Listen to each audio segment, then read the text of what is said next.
Hi, welcome to another edition of Senior Moment. Joining us today is Nicole Howell, excuse me, and Christy Timko.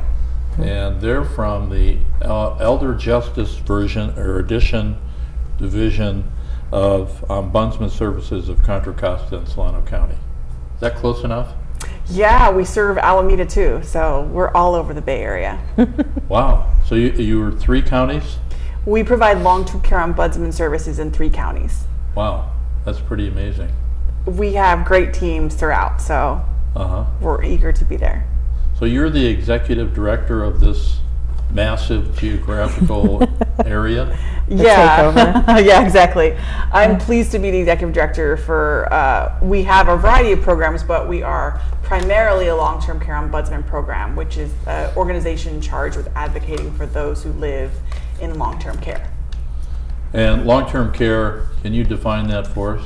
Yeah, it means any licensed facility. So that could be a skilled nursing facility, it could be an assisted living facility, or something we have in California, which is sometimes referred to as a 6-bed facility, or a board and care, which is like an assisted living delivered in a smaller typical home. You know, within a few blocks of here, there are 4 or 5 facilities just delivering care in a home-like setting.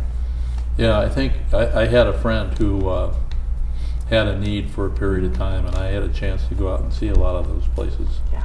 And it's a real wide range of environments that are available. It is, and the truth is that almost 70% of us will spend some time in long-term care over the course of our lives. And it could be just post-surgery that we need a little extra rehab, or maybe we had an illness and needed some supportive services while we recuperate. And so the services are critically necessary. Here in Solano, we have about 150 long-term care facilities. 150 in what area? In Solano County. In just Solano County? So can you multiply that times 3 or more? It's more. In Contra Costa, there are about 430 facilities. Wow. And in Alameda, it's about 250, but they have 15,000 residents. So they're bigger places. Yes, they have fewer facilities, but more residents. So as an agency, are you the liaison between the facility and the constituent? Is that how that works? Not so much between the facility and the constituent. We are the advocate for the resident. We work for them or their family member or someone else they have designated to act on their behalf. So if they are requesting something, be it a discharge planning assistance, care planning, reporting something significant like abuse or neglect, we are on their side and we advocate for what they are asking for. That could be with the facility. It could also be with outside partners like a home care agency or others where their needs are simply not being met. So they would be people that are already in the facility that you help? Yeah. So you said 15,000 in Alameda, and so you're probably talking about 40,000 people total? We're about 29,000 across the total region. Wow.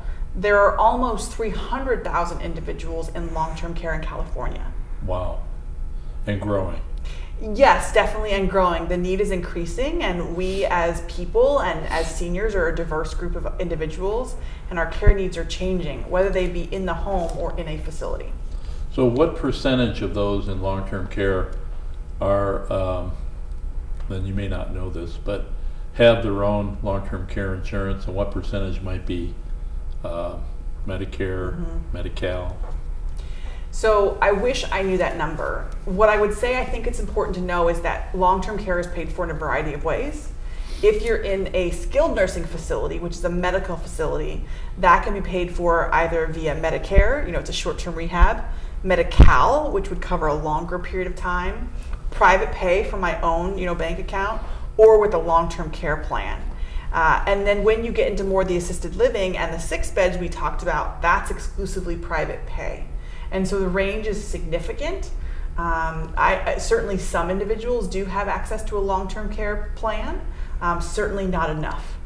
We need more funds to support those who are needing care in a facility or at home. Has there been any change Or does Obamacare have any provisions for any of that, or is it outside of the Obamacare programs? Yeah, that's a little outside the Affordable Care Act. There were some things that were added that required around some parity in care that did affect seniors and older adults.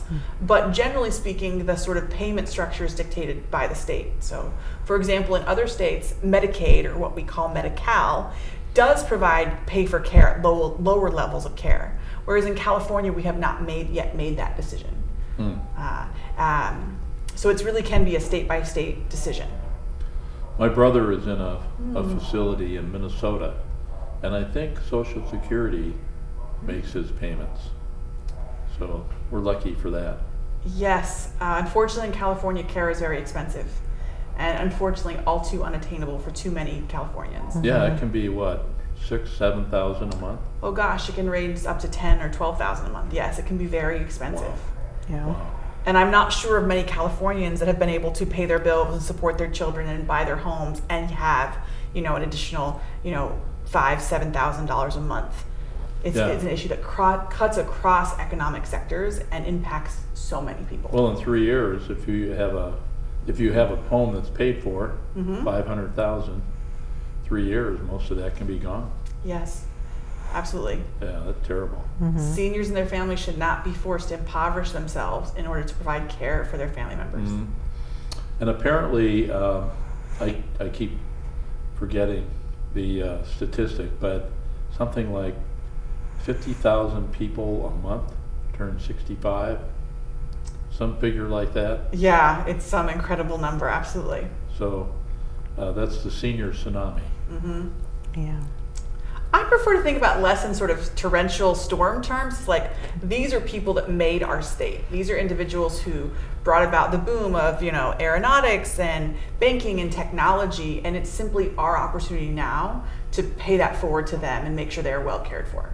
Oh, that's very cool. I'll go for that. Okay. I'll vote for that. All right. So you deal mostly with elder abuse and things like that?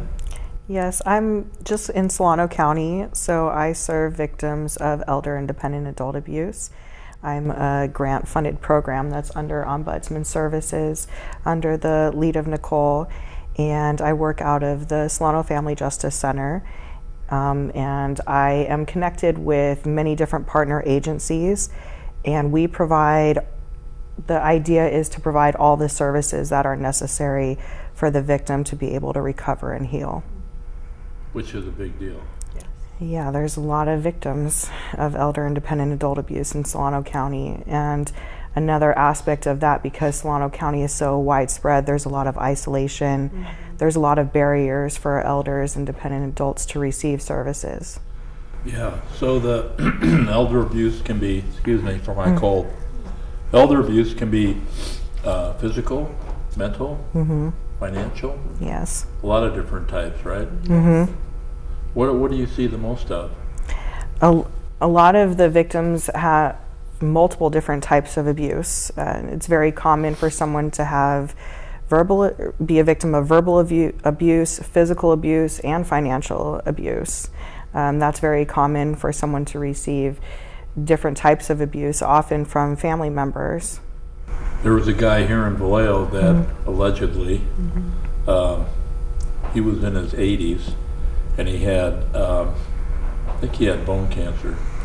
And this lady was kind of befriended him to take care of him.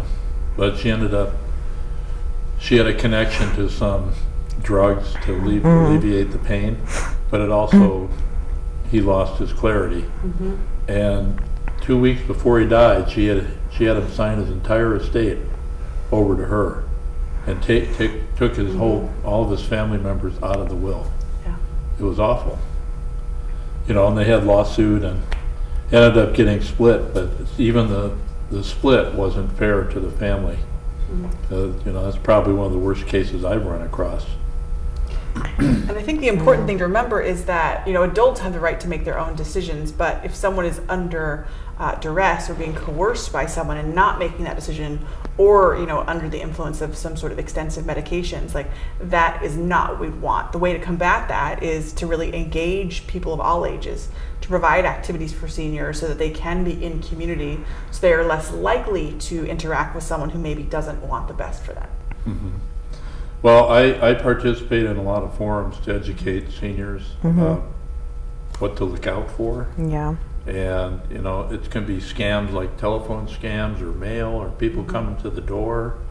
I mean, the number of ways younger people try to take advantage of older people seem to be endless. It's I don't want to paint a real negative picture of it, but it's scary. Well, that is a very real picture, and that's one of the things that we also manage that I work with Nicole is the Elder Justice League, and we provide training for elders in the community and others that are vested in ending elder abuse. And that's one of the trainings that we have had already, is how to prevent financial abuse. We had Eliza Dugan, who's a staff attorney from Contra Costa Legal Services, and she did a great presentation on what financial abuse is and also some ways to prevent that. We also had Jenna Lee Dawson do a really fun activity, a fraud bingo, and it was like an educational way of how to learn additional ways of that scammers use to attack elders and how to prevent that and things to look out for. And we also provided resources from the Federal Trade Commission on some scam information and also just how to protect your assets. So what is fraud bingo? Can you give me like the executive summary of fraud bingo? It's really fun.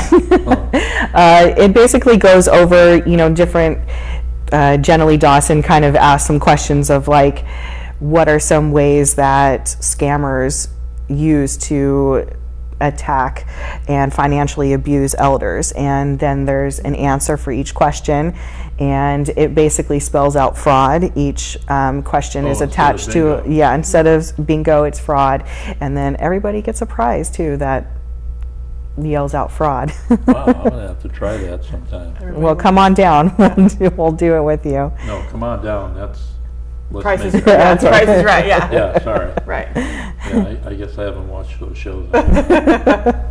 So what would you say are the top two most common examples of fraud or elder fraud? Well, a lot of the, of course, there's many scams out there that are very prevalent, but for the victims that I deal with, a lot of it is their children is taking advantage of their finances.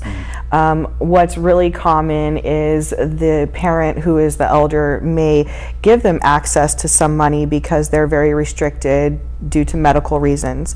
So maybe they allow their children to use their cards to buy them groceries or pay for the mortgage or utility bills, things like that. But then these start going beyond that scope to where they're using the credit cards or they're writing checks for their own personal needs that aren't in the best interest of the elder. And then a lot of times they notice it because maybe their lights get turned off or bills aren't being paid, and then they notice that instead of paying their bills, instead of the child paying for their bills and doing things that are in their best interest, they've been doing other things. And so now they're in this situation where they're already on limited means and they notice that their child is taking advantage of them.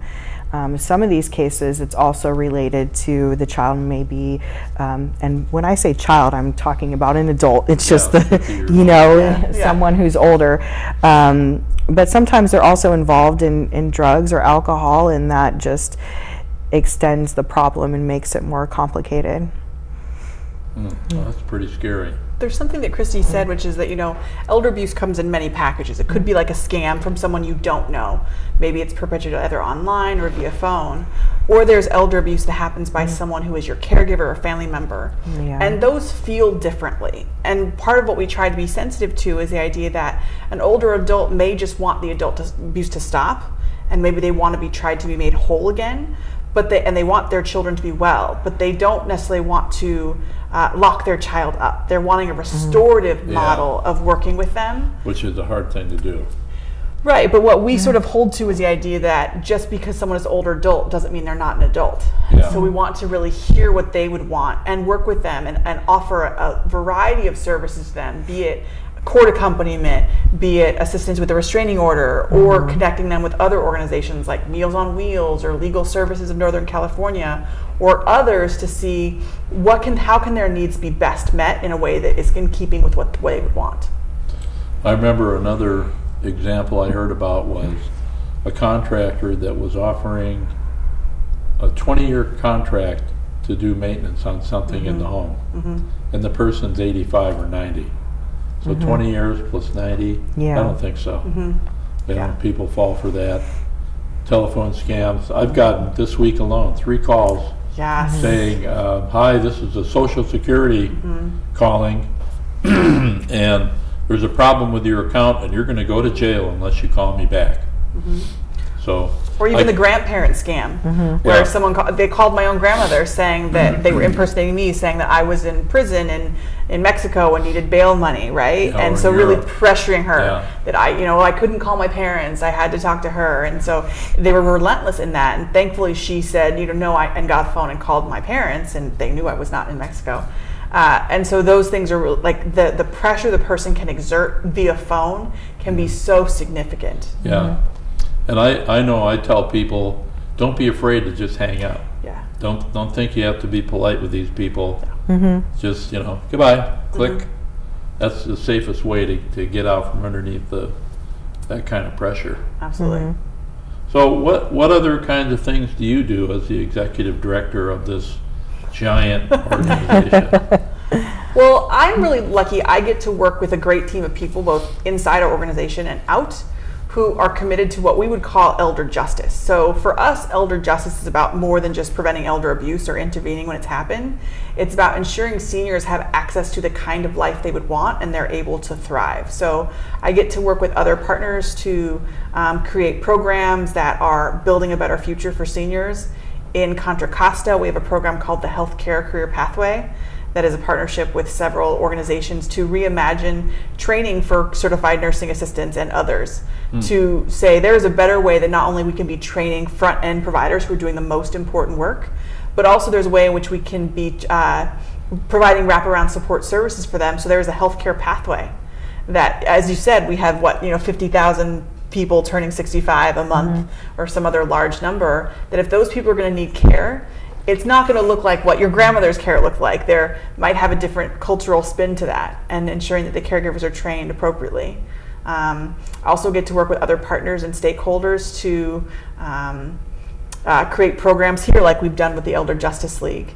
So really just happy to work with any partner to improve the quality of care and life for seniors and educate the community on what aging can look like, and that there is good life in aging, even if it may include some physical or cognitive impairments. We believe someone is still an adult and still certainly an individual entitled to dignity and respect as they age.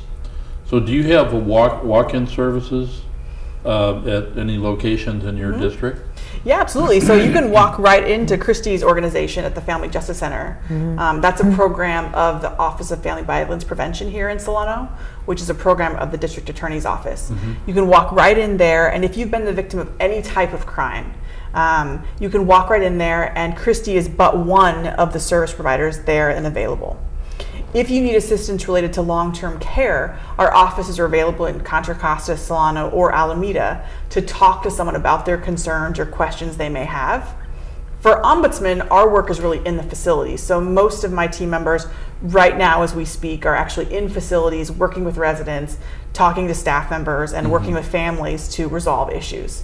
So yes, we have 3 physical locations that we are happy to receive people at. And we also answer a lot of questions via phone and our website as well. So if I wanted to get a hold of you guys for whatever reason, who would I call? Where would I go? What would the website be? Yeah, so our website is CC Ombudsman.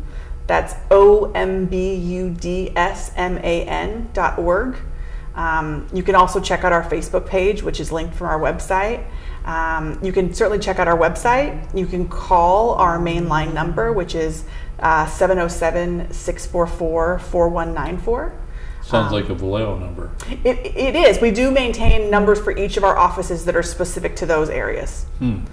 So we want to be as accessible as possible. And again, our operations in Solano County are centered at the Family Justice Center. So 644-4194. Okay. And for my program, it's 707-344-4102. Okay. So I have to test my memory now.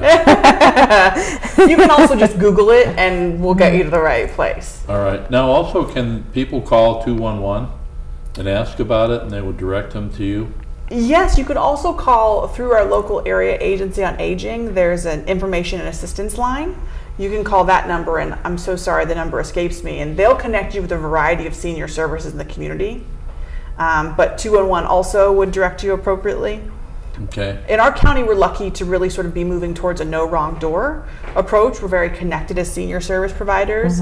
And when we encounter a client who maybe isn't right for our services, but may be able to take advantage of others, we're good at not just doing a referral, but really a warm handoff. Oh, okay. You kind of walk them through it. Absolutely. Yeah. Aging is complicated. Maybe having some sort of injury or other impairment is especially complicated. And we should make those services as easily accessible as possible. Do you have an age cutoff for people that you serve or don't serve? Well, in Christy's program, she works with anyone who's an older adult, so 60 plus, or adult with disabilities. In long-term care, we will serve anyone who is in long-term care. So unfortunately, we do have younger adults who've had traumatic brain injuries or other injuries who are in long-term care, and we are pleased to partner with them. All right, so I would qualify. Yes, 48. absolutely. Exactly. Yeah. Well, that's cool. So how many total people are under your umbrella? In terms of staff, we are coming up right about 20. But it's important to remember that all our programs, be they Ombudsman or otherwise, are community-based. So we have a team of volunteers who are also highly trained and able to work in facilities under the guidance of staff members to complete this work. Christy here has created the Elder Justice League, which is a team of about 100 volunteers who are working in the community, who've been trained through her trainings to identify the signs of abuse or neglect and to act in their communities as sort of guidance. People who are sort of just, I guess, like navigators. So if someone in their community, be that their senior apartment, their church, has experienced abuse, they know the path to take them on. They know that they can call Adult Protective Services. They know they can come to the Family Justice Center and seek out help, and to really demystify that process. So do you still need more volunteers? Yes, always. And where do they call? They can call 707-344-4102, and that's to join the Elder Justice League. We also do our event registration on Eventbrite, and we also post all the events on the Facebook page and the Instagram page. Is the Elder Justice League mostly volunteers, or? It's all volunteers. Okay. Yeah. And is it over the 3 counties? It's based here in Solano, but I will say they all have individual little capes because they're superheroes. Yeah, I was going to ask that same question. Yeah, we get T-shirts, but it's because undercover. Because we understand it's like Clark Kent. You don't want to, tell everyone who you are. So that program's based here in Solano County. So you can be a volunteer and still be low profile. Absolutely. Absolutely. We won't send the paparazzi after you. Oh, that's good, man.